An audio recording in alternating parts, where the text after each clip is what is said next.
Chicken deep fry taste ఎలా ఉందో చూద్దాం. కొంచెం తీసుకొని రైస్ అలా కలుపుకొని ఓ ముక్క తీసుకొని తింటే అబ్బాబాబా సూపర్ అండి. మీరు కూడా తినండి, ఒకసారి ట్రై చేయండి. ఈరోజు మనం చికెన్ డీప్ ఫ్రై ఎలా చేయాలో చూద్దాం. ముందైతే ఆనియన్స్, పచ్చిమిర్చి, కొత్తిమీర కట్ చేసి పెట్టుకోవాలి. అండ్ చికెన్లో పసుపు, కారం, సాల్ట్ వేసుకొని బాగా కలుపుకోవాలండి నీట్గా ముక్కలకి అన్నీ పట్టేలాగా. తర్వాత చికెన్ పీసెస్ అన్నీ కూడా ఆయిల్ వేసిన ప్యాన్లో వేసుకొని బాగా ఫ్రై చేసుకోవాలి.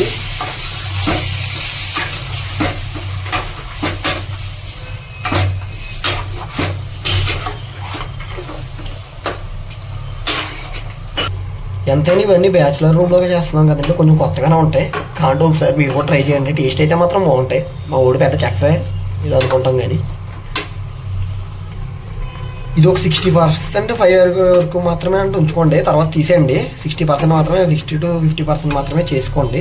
మళ్ళీ పక్కన పెట్టుకోవాలి, నెక్స్ట్ ప్రాసెస్ ఉంటుంది. ఇలా 60% బాయిల్ అయిన చికెన్ని పక్కన తీసుకోండి.